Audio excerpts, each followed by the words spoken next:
Good morning, everyone. The Apostle Paul writes to Timothy to tell him to remember Jesus Christ. It's quite easy for us to skim over that piece of advice from a mature Christian, Paul, to a younger Christian, Timothy, but let's not miss that profound wisdom of remembering Jesus, of regularly fixing our eyes, fixing our gaze on him. It actually motivates us to persevere in trusting him, having faith in him. It inspires us and it urges us on our way, not least in times when things get really quite tough. The letter to the Hebrews, we're commanded to fix our eyes on Jesus there in verse 2 of chapter 12. Jesus, for the joy set before him, endured the cross. He died on the cross. There was suffering and hardship for Jesus, followed by glory and rest. And that's the general pattern for Christians. We need to remember Jesus Christ, to fix our eyes on him day in and day out. And that's really our motivation for the next sort of series of sermons, of talks through June and July, which I've called Eyes on Jesus. If we're going to cope in these uncertain times in pandemic, if we're going to know how to cry out for justice when we see such evils as the murder of George Floyd in the US, if we're to cope with the loneliness of isolation, if we're going to learn how to pray for leaders that we profoundly disagree with, if we're not going to fall into utter despair of the evil that we see around us and the evil that we know resides in even our own hearts, then we've got to have our eyes on Jesus.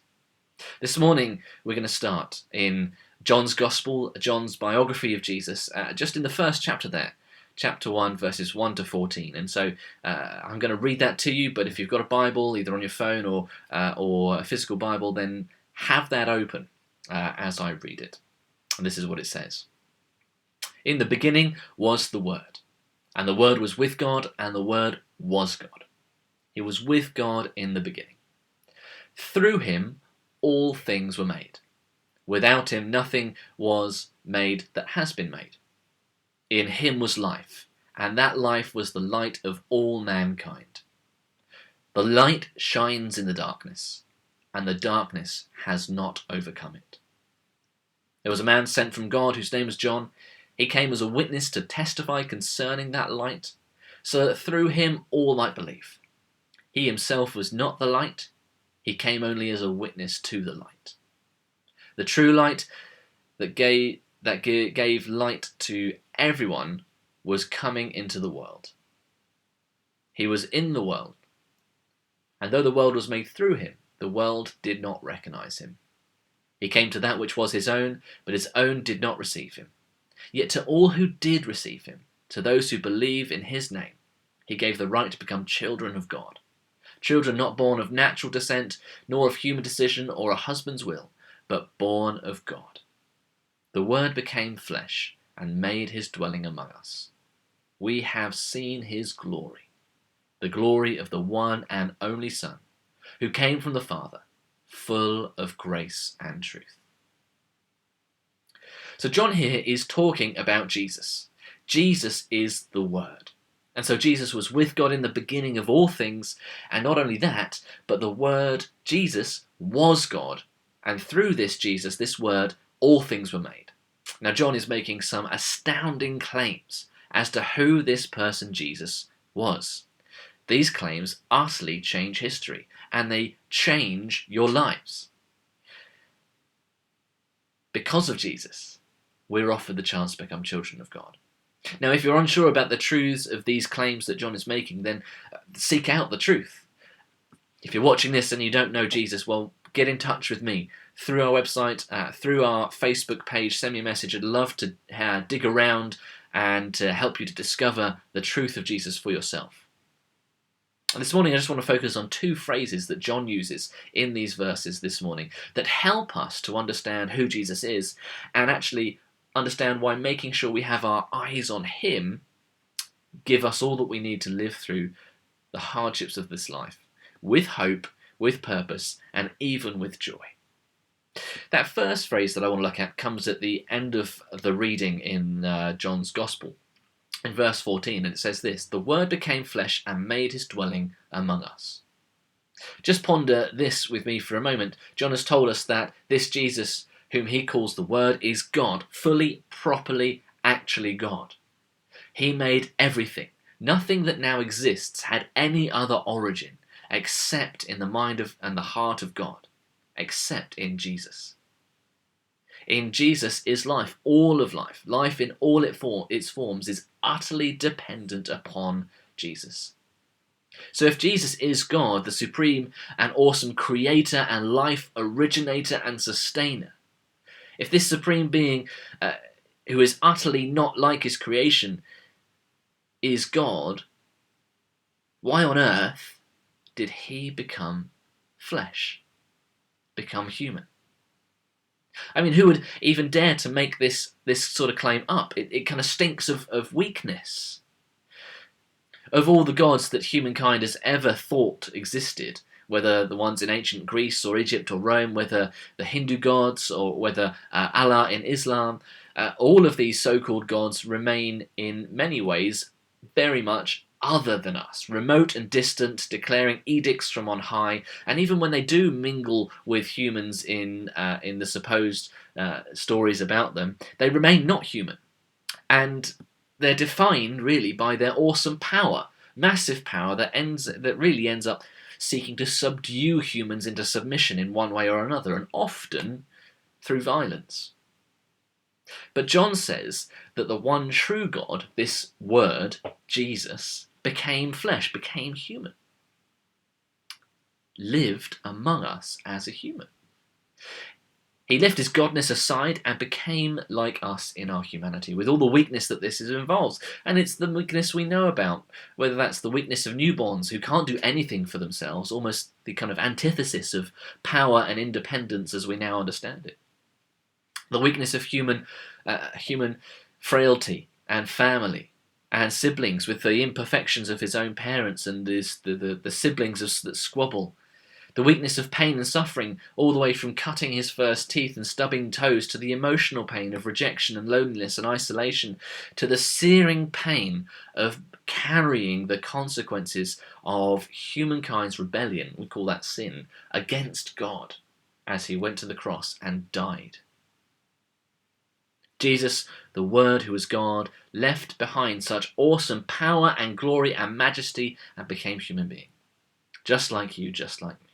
And this was God's plan, done on purpose. And it seems so foolish. Why would this happen? Well, John spends the rest of his biography of Jesus, the rest of his gospel, explaining why through the stories of Jesus' life that lead up to the cross where he died. Why? Well, because God so loved his world, the creation, and the people he made, that he had to make a way to fix what was wrong. The rupture in relationship between God and all that he made. He fixed it in Jesus. It was through Jesus being made human, living among us, experiencing what it's like, that we're able to be saved from our own sin and pride and refusal to give God all that he deserves. He's worthy of all worship. We'll look at how that works, and we'll think about some of these things as the series goes on over the next couple of weeks. But for now, the wonderful reality of this is that as we keep our eyes on Jesus, the one through whose death and resurrection we can be repaired in our relationship with God, as we keep our eyes on Jesus, we're looking at someone who knows what it's like to live in this world with all the struggles and the suffering and the difficulties that we face. Because God became human, we can know that we are known by God. We are known. But of course, the problem is that now this Jesus, this Word, if he was made human, is surely very weak. How does he actually help us? Now, humans are actually really quite weak. We like to pretend otherwise. But we can't really solve the problems of the world. Think for a moment what has happened in the United States this past week. The horrific evil we have seen in various guises. Slavery, of course, was abolished centuries ago, but African Americans and other minorities are still downtrodden. We just use different justifications. Martin Luther King won staggering victories through his non-violent protests, but still the hatred of people who are different from us stains the United States blood red. And of course, it's not just the US. We see this all over the world.